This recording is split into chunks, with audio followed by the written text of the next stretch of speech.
નમસ્કાર, નિર્માણ ન્યૂઝની વિશેષ રજૂઆત હોટ ટોપિક કાર્યક્રમમાં હું છું આપની સમક્ષ તનુ ખટીક।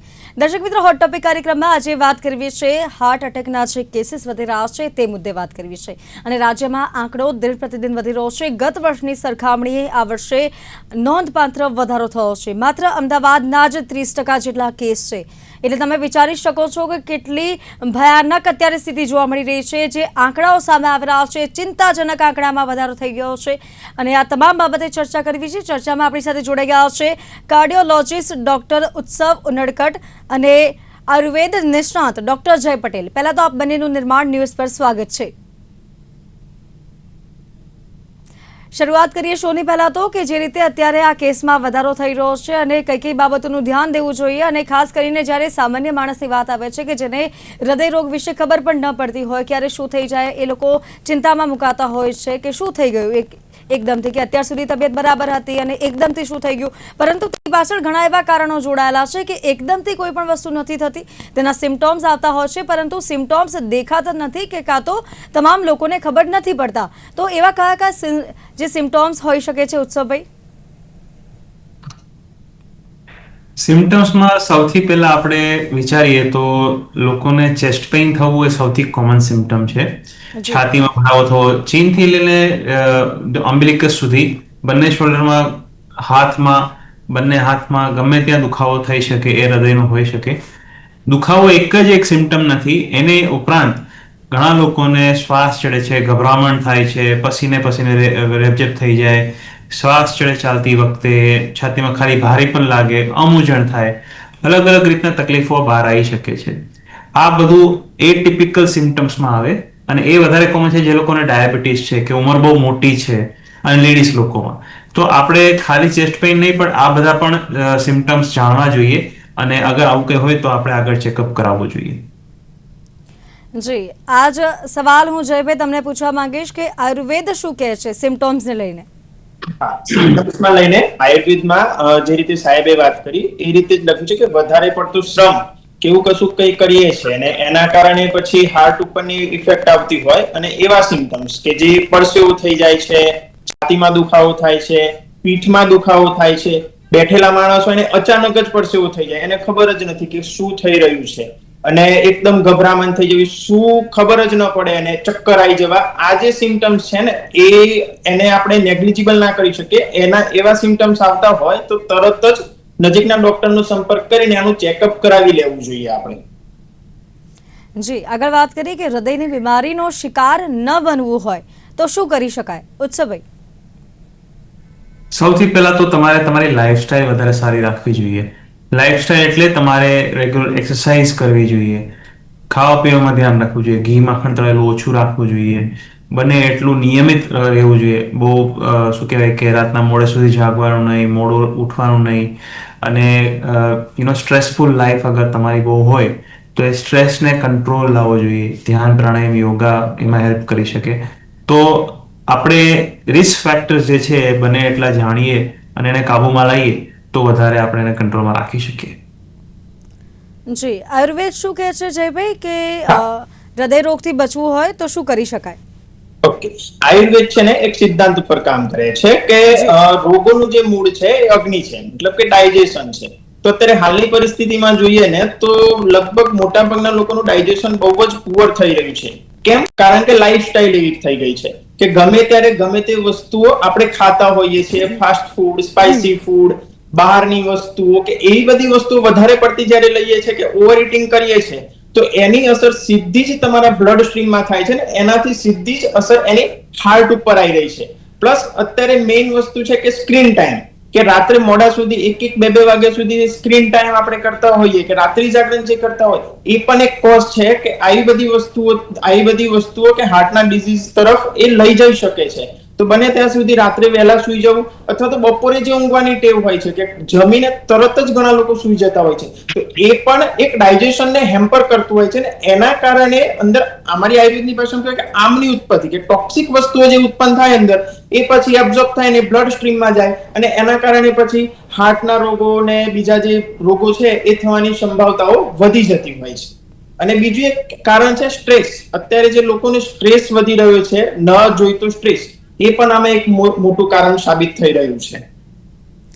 અત્યારના સમયમાં ક્યાંક ખાણીપીણીનો એટલો જ વાંક કહી શકાય, અને ખાસ કરીને જ્યારે ખાણીપીણી લોકોની બદલાઈ ગઈ છે. પહેલાંના સમયમાં જ્યારે ખાણીપીણી સાવ અલગ હતી, અત્યારે ચીઝ અને જે મેયોનીઝ વગેરે જે આરોગતા હોય છે લોકો, સ્ટ્રીટ ફૂડ ખાતા હોય છે, તેનો પણ એટલો જ વાંક ક્યાંક અત્યારે જોવા મળી રહ્યો છે. આપનું શું કહેવું છે ઉત્સવભાઈ? બિલકુલ, આપણી ડાયટ બહુ અહેમ ભાગ ભજવે છે આપણી હેલ્થમાં, અને આપણે ધીરે ધીરે વેસ્ટર્નાઇઝ કલ્ચર બાજુ જઈ રહ્યા છીએ. વેસ્ટર્નાઇઝ એટલે વધારે ફાસ્ટ ફૂડ તરફ જઈ રહ્યા છીએ. લોકોની પાસે સમય ઓછો છે અને ભાગદોડની બહુ લાઈફ થઈ ગઈ છે બધાની, તો એમાં ક્યાંક ને ક્યાંક થોડો ટાઈમ હોય, 10-15 મિનિટનો ટાઈમ માંડ ખાવા માટે મળતો હોય, કે ચાલતા ચાલતા કે જતા જતા વચ્ચે કે ખાતા જવાનું હોય તો જે મળે ફાસ્ટ ફૂડમાં જ મળવાનું છે. એકદમ શુદ્ધ પૌષ્ટિક આહાર તો મળવાનો નથી. અને કોઈ પણ ફાસ્ટ ફૂડ હોય તમે વિચારી લો કે એ તળેલું જ હોય છે મોસ્ટલી, અથવા એમાં બહુ બધું નિમક હોય છે. બેસિકલી મસાલેદાર, તીખું, તળેલું ખાવાનું એ બધું હોય છે. એ જેટલું આપણે વધારે સેવન કરીએ એવી બધી વસ્તુનું, એટલું તમારી ચરબીની પ્રમાણ વધતી જાય છે, બીપીનું પ્રમાણ વધતું જાય છે. અને બેસિકલી તમારે જે પહેલાના જમાનામાં શું કહેતા હતા લોકો, કે તમે તમારા ખાવાને ફીલ કરો, કે જાણો શું ખાઈ રહ્યા છો, કયા પ્રકારનું ખાવાનું છે, ગરમ, ઠંડુ, કયા પ્રકારનું ટેક્સચર છે, ટંગથી ફીલ કરો. આ બધુંમાં ટાઈમ તો આપણે આપતા જ નથી. ફટાફટ જોયા વગર કાં તો સામે સ્ક્રીન હોય છે, કાં તો ફટાફટ ભાગતા ભાગતા ખાતા રહેતા હોય છે. તો આ બધી વસ્તુ ડેફિનેટલી મેટર કરે છે. અને કહેવાનું ખાલી હેતુ એ જ છે કે આપણે ફાસ્ટ ફૂડ બને એટલું ઓછું કરવું જોઈએ અને શુદ્ધ પૌષ્ટિક આહાર બાજુ વળવું જોઈએ. જી, અને કઈ કઈ ચીજ વસ્તુઓનું સેવન કરી શકાય ડોક્ટર ઉત્સવ? આ બધી વસ્તુઓ જે ચીઝ વાળી છે, વધારે તેલ વાળી છે, ઉપરથી જે કે પણ આપણે ટોપિંગ્સ બધા નાખીએ છીએ, એ બધા સારી નથી. એ બધી વસ્તુ સારી નથી આપણા માટે. તો બને એટલું આપણે ટ્રાય કરીએ તો આજનું બનાવેલું કાલે નહીં ખાવાનું, આજનું રાંધેલું આજે જ પતાવી દેવાનું, એવી રીતના જીવવું જોઈએ. અને કોઈ પણ વસ્તુ તમારે સ્ટોર કરવી હોય તો એમાં કાં તો નિમક કાં તો તેલ વધારે જ રાખવું પડશે. તો એ બધી વસ્તુઓ, સ્ટોર્ડ વસ્તુઓ અવોઇડ કરીએ. ખાલી આટલું બેઝિક 2 વસ્તુ કરીએ તો ઘણી રીતના આપણી તકલીફ ઓછી થઈ શકે. જી ડૉક્ટર જય, આપને પૂછવા માંગીશ કે આયુર્વેદ શું કહે છે, કયા કયા ફળો કે જે આપણે શાકભાજી આરોગી શકાય, આનાથી બચવું હોય, હૃદય રોગથી બચવું હોય, અને ખાસ કરીને હાર્ટ એટેક નહીં, હૃદયને લગતા બીજા પણ જે બીમારી હોય છે, બીજી પણ ડિસીઝ હોય છે, તેનાથી બચવા માટે કયા કયા શાકભાજી કે એવા ફ્રૂટ છે જે ખાઈ શકાય? હૃદય કે આખી બોડી માટે થઈને આપણે જોઈએ કે જૂના જમાનામાં જ્યારે લોકો છે ને અનાજનો સંગ્રહ કરતા હતા, કે એ લોકો વર્ષો જૂનું કે 1 વર્ષ જૂનું અનાજ ખાતા હતા. અત્યારે આપણે શું કર્યું છે કે અત્યારે તૈયાર રેડીમેડ લોટ કે એવી વસ્તુ આવી ગઈ કે એ જે છે ને પચવામાં ભારે પડતું હોય છે. તો પહેલું તો દરેકે બને ત્યાં સુધી જૂનું અનાજ ખાવું જોઈએ, કે જે આપણે 25-50 વર્ષ આપણા દાદાઓ જે રીતે જૂનું અનાજ ભેગું કરીને વર્ષે જતી ખાતા હતા, તો એ તમને પાચનમાં પણ ખૂબ સરળતાથી પચી શકે. બીજું, શાકભાજીના અંદર જે છે વેલાવાળા શાકભાજી જે કે કારેલા છે, કંકોડા છે, પરવળ છે, દૂધી છે, આ બધા શાકભાજી જે છે ને શરીરને એક એનર્જી પણ આપશે, પ્લસ એના બ્લડ જે છે કે એનું જે હૃદય છે એને પણ સારી રીતે સપોર્ટ સિસ્ટમ તરીકે એ કામ કરી શકે છે. બીજું કે આમળા જે છે એ અક્ષીર ઔષધ તરીકે એક આયુર્વેદમાં કહેલું છે કે આમળાનો વધુ પડતો ઉપયોગ દરેક વ્યક્તિએ સિઝનેબલ રીતે કરવો જોઈએ. અને પ્લસ કે જે સ્ટોર કરેલું જે ફૂડ હોય, કે અથાણા છે કે આથાવાળું જે વસ્તુઓ છે, એનો બને એટલો ઓછો ઉપયોગ કરવો જોઈએ, જેનાથી આપણે આ વસ્તુઓથી બચી શકીએ છીએ.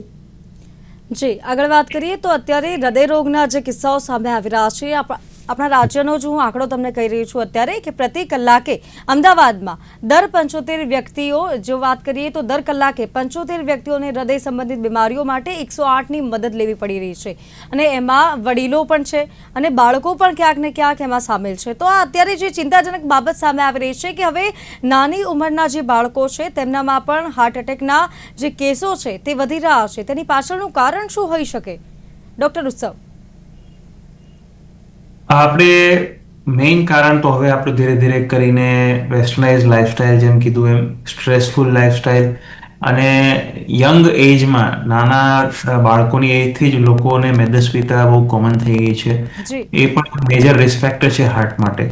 અને બાકી ખાવા પીવાની જે એક્ટિવિટી ઉપરાંત, ખાવા પીવા ઉપરાંત એક્ટિવિટી જે આપણે બહુ ઓછી કરી નાખીએ છીએ એના લીધે પણ મેદસ્વીતા વધતી જાય છે.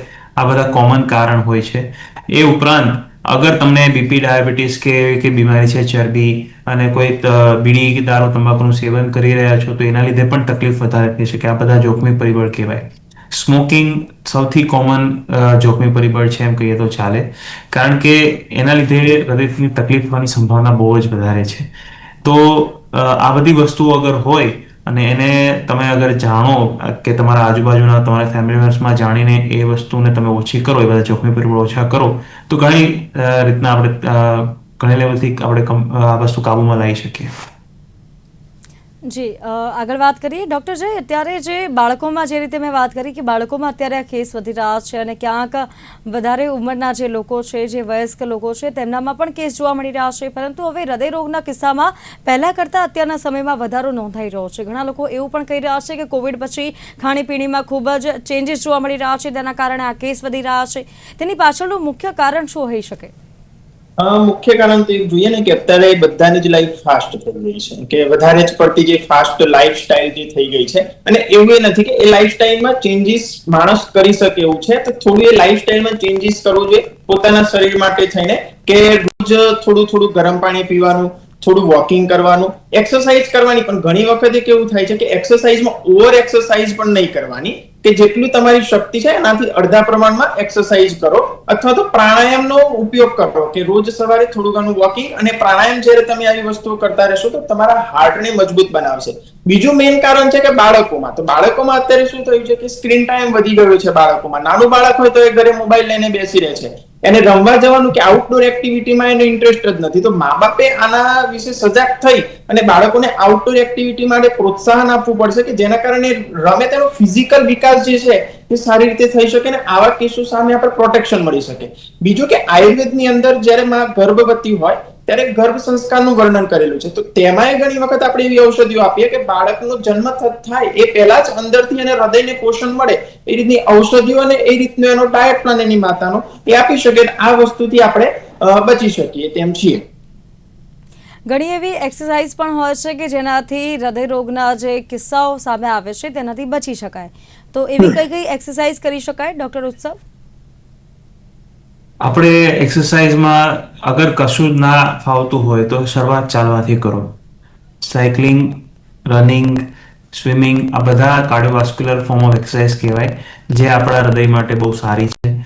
આ ઉપરાંત અગર આપણે યોગા, ધ્યાન, પ્રાણાયામ, યોગા, સૂર્ય નમસ્કાર આ કંઈ ના આવડતું એને શીખી જઈએ તો આપણી સ્પાઇનલ હેલ્થ, ગટ હેલ્થ, મતલબ પેટની પાચન તંત્ર માટે બહુ સારું છે આ બધું.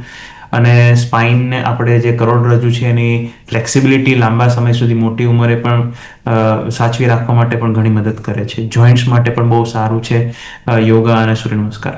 તો બેઝિક આ બધી એક્સરસાઇઝીસ છે. અને માન લો કે આમાંથી કશું જ નથી કરી શકતા, તમે પથારીવશ છો કે તમે જોઈન્ટ પ્રોબ્લેમ વધારે છે, ચાલી પણ નથી શકતા, તો યુટ્યુબ ઉપર બહુ કોમનલી હવે અવેલેબલ છે ચેર યોગા, ખુરશી યોગા. એ તમને દેખાડે અને એ પ્રમાણે તમે ફોલો અલોંગ વર્કઆઉટ કરી શકો. તમે જેમ કરાવતા હોય, જેમ શીખવાડતા એવી રીતના કરી શકો.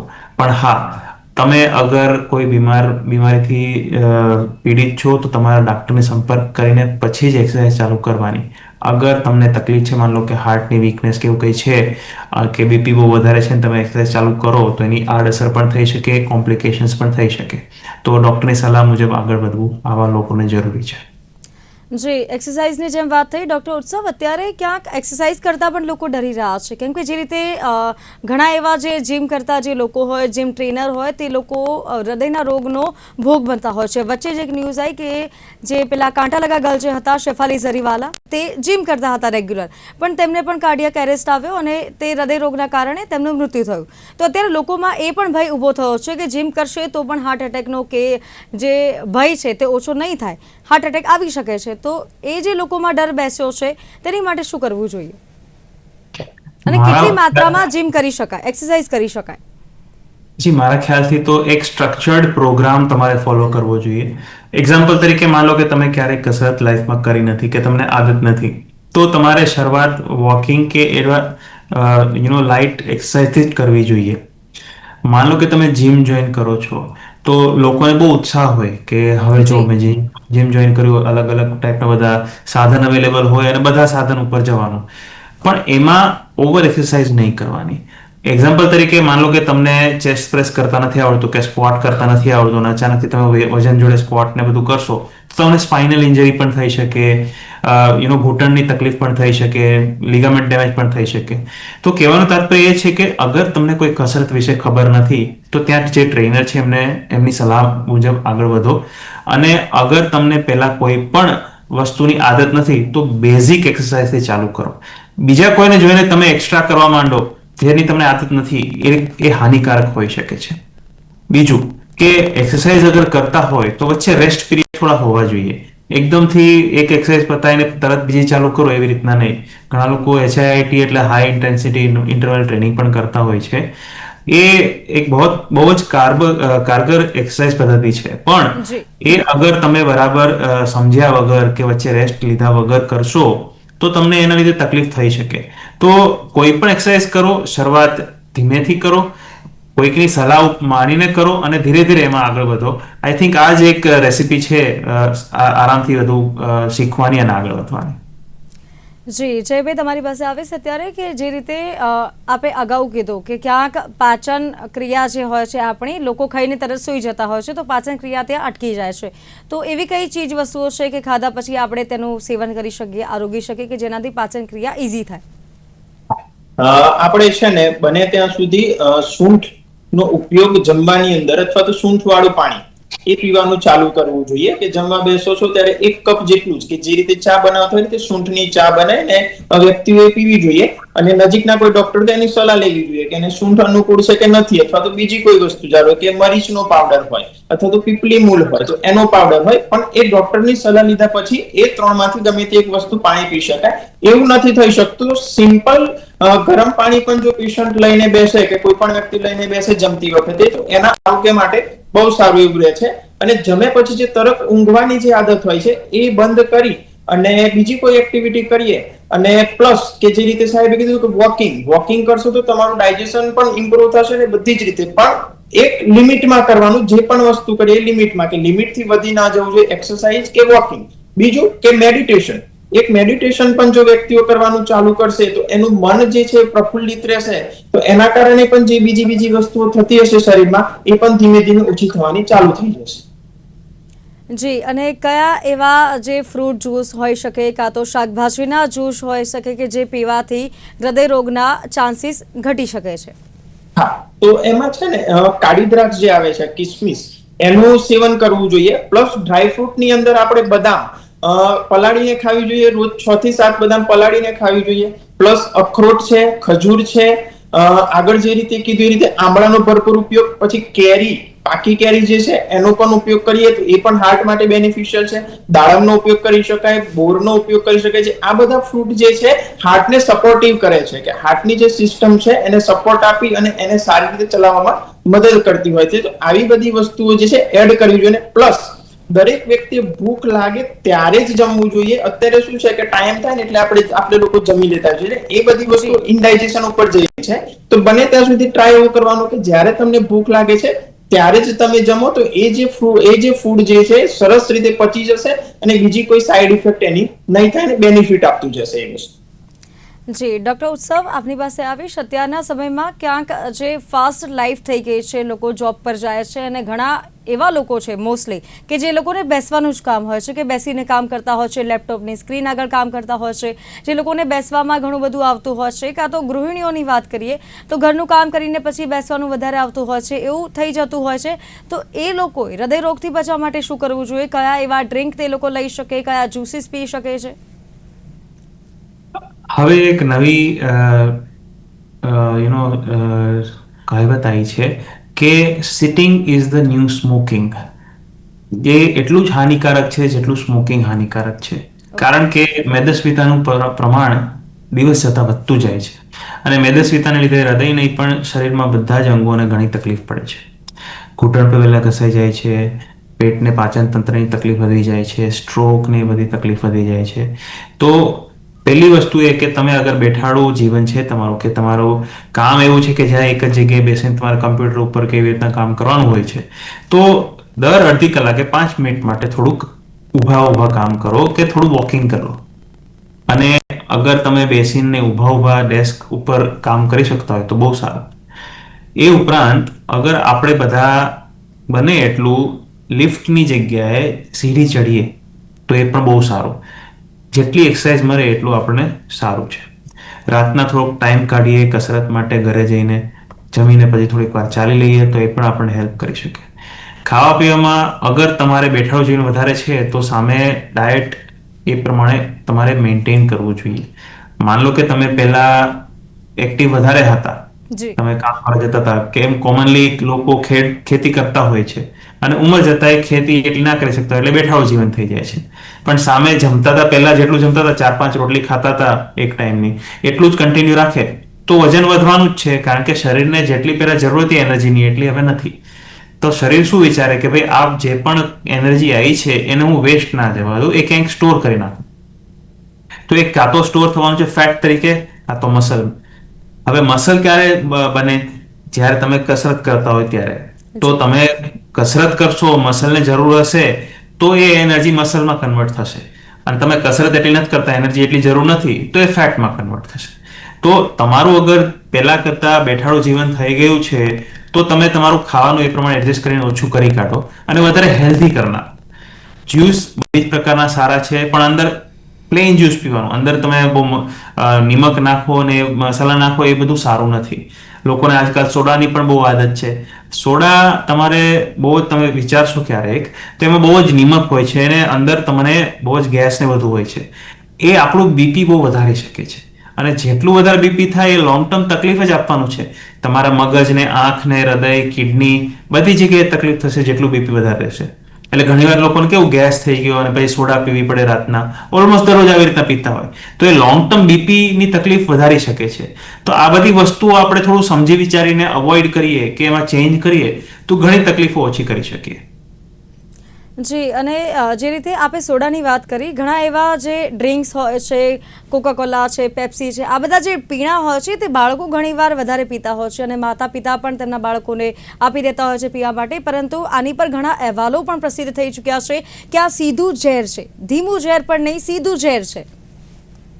ડેફિનેટલી. કારણ કે તમે કન્ટેન્ટ વાંચશો તો તમારી કોકાકોલા કે એમાં, તો એમાં 70% તો શુગર હોય છે. એટલું બધું શુગર આપણા શરીરમાં આપણે ઘડી ઘડી પીશું તો આપણું સ્વાદુપિંડ વહેલું નષ્ટ થઈ જશે. ડાયાબિટીસનું પ્રમાણ એટલું વધારે થશે. કારણ કે તમારે ક્યારે પણ શુગર લો તો સ્વાદુપિંડ એની સામે કામ કરે છે, ઇન્સ્યુલિન છોડીને શુગર કંટ્રોલ કરવા માટે. હવે જેટલું એને વધારે કામ કરવું પડશે એટલું વહેલું પતી જશે.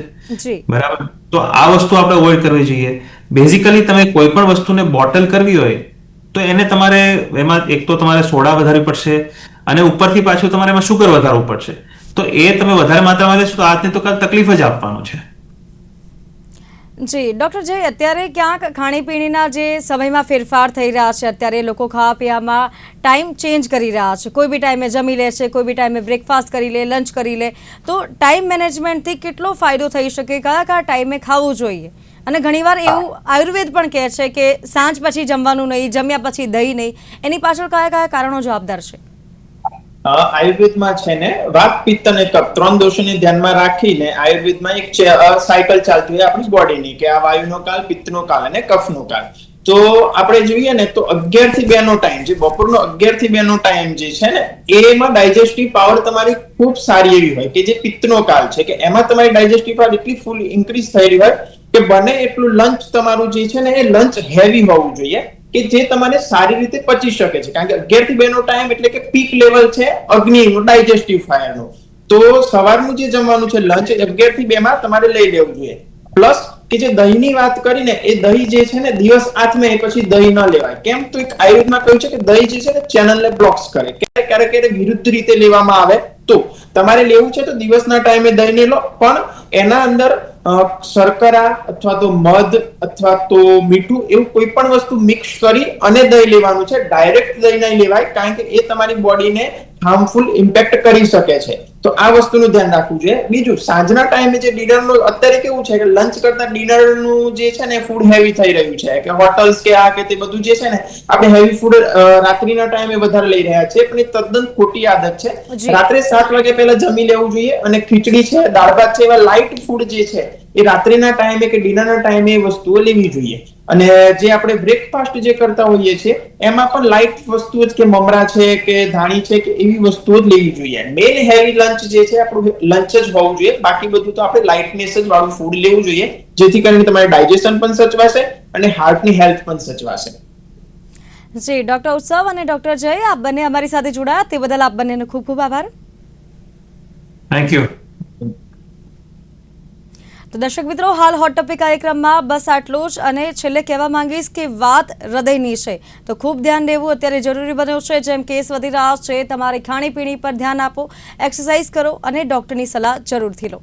તો હાલ બસ આટલું જ. મને આપશો રજા. નમસ્કાર.